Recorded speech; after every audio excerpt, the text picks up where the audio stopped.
நண்பர்கள் அனைவருக்கும் வணக்கம். இந்த வீடியோ எதுக்கு அப்படின்னு சொன்னாக்க, நான் இதுக்கு முன்னாடி ஒரு லாங் ஃபார்ம் வீடியோ போட்டிருந்தேன். அதாவது ஒரு 5-6 சின்ன சின்ன நாய்க்குட்டிங்க எல்லாம் ஒன்றா நின்றுட்டு என்னை வழி அனுப்புகிற காட்சி அப்படின்ற மாதிரி தம்ப்நெயில் வச்சு போட்டிருக்கேன். வேணும்னா போய் பாருங்கள், பார்க்காதவங்க. அது என்ன வீடியோ அப்படின்னாக்க, வழக்கம் போல் நான் நைட்டில் போய் சாப்பாடு கொடுப்பேன். அன்றைக்கி ஒரு நாள் இப்போ 4-5 நாளைக்கு முன்னாடி எங்கள் ஏரியாவில் சரியான மழை விட்ட பிறகு நான் போகிறேன். அங்கே வந்துட்டு அந்த நாய்க்குட்டிங்க வந்துட்டு எல்லோரும் இருக்காங்க. ஒரே ஒரு சின்ன குட்டியை காணோம், வெள்ளைக்குட்டியை. அதே நினப்பிலையே நான் சாப்பாடெல்லாம் கொடுத்துட்டு தேடிட்டு பார்த்தேன், கூப்பிட்டு பார்த்தேன், வரல. தேடி பார்த்தேன், ஆளை காணலை. சரின்னு விடிய எப்படா விடியும் அப்படின்னு சொல்லிட்டு காலையில் விடிஞ்சோடனே ஒரு 9 மணி இருக்கும்னு நினைக்கிறேன். அப்போ வந்துட்டு பால், பிஸ்கட்டு, தண்ணியெல்லாம் எடுத்துக்கிட்டு திரும்ப போய் அவங்கள போய் பார்க்குறதுக்காக போனேன், அந்த குட்டி இருக்குதா அப்படின்னு சொல்லிட்டு. ஏன்னாக்க அதுக்கு மொதல் நாள் தூக்கி அதை கொஞ்சம் போது உடம்பு சூடாக இருந்தது. சரி, பிள்ளைக்கு எதுவும் உடம்பு சரியில்லையோ, ஃபீவரா இல்லை செத்துக்கிட்டு போயிடுச்சா என்னன்னு தெரியலையே, மழையில் எது நனைஞ்சு அப்படின்னு நினச்சிக்கிட்டு அதே கவலையாக இருந்துச்சு. அதை பார்க்குறதுக்காக போனேன். போகும்போது வெறுங்கையோடு போக வேண்டாமே அப்படின்றதுக்காக அந்த பால், பிஸ்கட்டு, தண்ணியெல்லாம் எடுத்துகிட்டு போனேன். இல்லைன்னாக்கா வழக்கம் போல் நானும் அந்த சிக்கன் சூப் வச்சு வயிறு நிறைய, அதுங்களுக்கு நிறையதோ இல்லையோ ஓரளவுக்கு என்னால் முடிஞ்ச அளவுக்கு அரை வயிறாவது அவங்க சாப்பிடுவாங்க கண்டிப்பாக. அதுக்கு நான் கேரண்டியாக நான் சொல்ல முடியும் என்னால். இது வந்துட்டு 7-8 வருஷமாக நான் சாப்பாடு கொடுத்துக்கிட்டு இருக்கேன் இந்த பிள்ளைங்களுக்கு. இந்த ஒரு வீடியோவை நிறைய மக்கள் பார்த்துட்டு என்ன கேட்குறாங்க, நீங்கள் பால் பிஸ்கட் வைக்கிறதெல்லாம் ரைட்டு தான், ரேஷன் அரிசி வாங்கி பருப்பு போட்டு அவங்க வந்துட்டு குக்கிங் மெத்தடெலாம் வேறு இதில் சொல்கிறாங்க. சரி, அதெல்லாம் சந்தோஷம்தான். அந்த பிள்ளைங்க மேலே இருக்கிற அக்கறையில் சொல்கிறாங்க, அதை நான் ஏற்றுக்கிறேன். ஆனால் இன்றைக்கி ஒருத்தவங்க கேட்டிருக்காங்க, இந்த ஒரு பால் பிஸ்கட்டு கொடுக்குறதுக்கு இத்தனை பெரிய வீடியோவா, இதெல்லாம் ஒரு நாடகத்தன்மையாக இருக்குது பார்க்குறதுக்கு அப்படின்ட்டுன்னு. ஏம்மா, உங்களுக்கு நான் சொல்லிக்கிறேன், ரொம்ப ரொம்ப நான் இது வரைக்கும் வருத்தப்பட்டது கிடையாது. வருத்தப்படுற மாதிரி இது வரைக்கும் யாரும் என்னை அந்த கேள்வி கேட்டதில்லை. எல்லோரும் வாழ்த்துவாங்க, நன்றி சொல்லுவாங்க, நீங்கள் நல்லா இருக்கணுன்ட்டு ஆசீர்வாதம் பண்ணுவாங்க. அதுதான் எனக்கு சந்தோஷம், சரிங்களா? ஆனால் இதையெல்லாம் வச்சு நான் இந்த பிள்ளைங்களுக்கு தேவையான அரிசி, சிக்கனு, பால், தயிர், பிஸ்கட்டு, ரஸ்க்கு, மருந்து, முட்டை, தேவைப்படுற பிள்ளைங்களுக்கு முட்டை இம்புட்டும் நான் செலவு பண்ணி செஞ்சிகிட்ருக்கிறேன். இதில் வீட்டு கேஸ் வேறு பயன்படுத்துகிறேன். அது வேறு சீக்கிரம் தீர்ந்து போயிடுதுன்னு எங்கள் வீட்டுக்காரர் என்ன சத்தம் போட்டுட்ருக்கிறாரு. நான் இவ்வளோ பிரச்சனைகளை சமாளித்து என் சொந்த காசு போட்டு நான் இந்த பிள்ளைங்களுக்கு சாப்பாடு ஆக்கி போட்டுட்ருக்கேன்.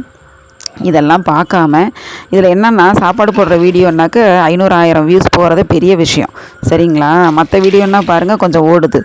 இந்த சாப்பாடு போடுற வீடியோ, அதனாலேயே நான் மெயினாக வந்துட்டு மேலும் நான் ஒத்தையாளாக இருந்து எல்லாமே சமைச்சி அதுங்களுக்கு ஆற வச்சு ஒன்றா கிளறி எடுத்துகிட்டு போயிட்டு கையிலையே தான் தூக்கிட்டு போகணும். நான் வண்டி வசதியெல்லாம் இருக்காது. வண்டி இருக்குது, எங்கள் வீட்டுக்காரர் அதெல்லாம் செய்ய மாட்டார், ஒரு வீடியோ கூட எடுக்க மாட்டார். எல்லாமே நானே செஞ்சு எடுக்கிறதுனால சாப்பாடு வைக்கிறத பெருசாக நான் வீடியோவை எடுக்கிறதுக்கு விரும்ப மாட்டேன். என்றைக்கோ ஒரு நாள் தான் எடுப்பேன்.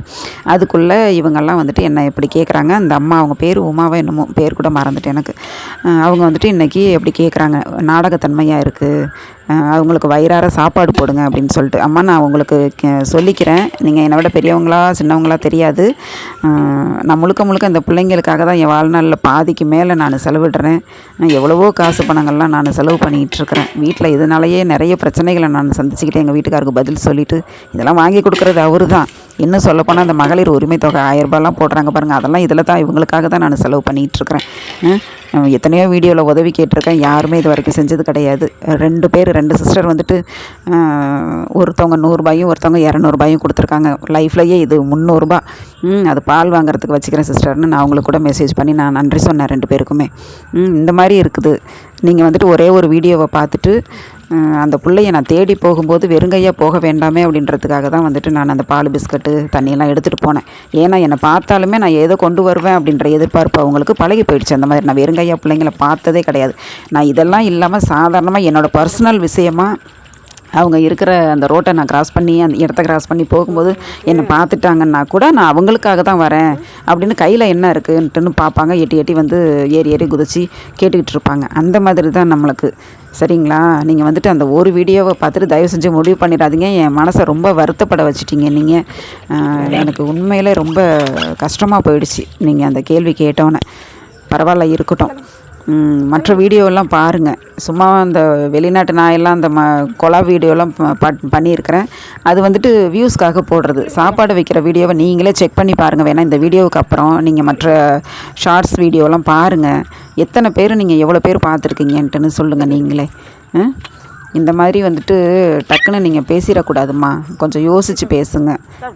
நீங்கள் 4 வீடியோவாவது பார்த்துட்டு சரி இவங்க என்ன பண்ணுறாங்க அப்படின்ட்டுன்னு பார்த்துட்டு நீங்கள் கேட்டிருந்துருக்கலாம். அந்த ஒரே ஒரு வீடியோவை பார்த்துட்டு நாடகத்தன்மைனாக்கா எனக்கு ரொம்ப மனசு வருத்தப்பட்டு சங்கடப்பட்டு போயிடுச்சு எனக்கு. இன்னொருத்தவங்க கூட கேட்டாங்க, பரவாயில்லமா நீங்கள் பால் பிஸ்கட் வைக்கிறது சரிதான், உங்களுக்கு வயிறார கொஞ்சம் சாப்பாடு கொடுக்கறதுக்கு முயற்சி பண்ணுங்கள், உங்களோட சேவை தொடரட்டும் அப்படின்லாம் சொன்னாங்க. அது கேட்க தன்மையாக இருக்குது. இது மாதிரி இனிமேல் பேசாதீங்க தயவு செஞ்சு. நன்றி, வணக்கம்.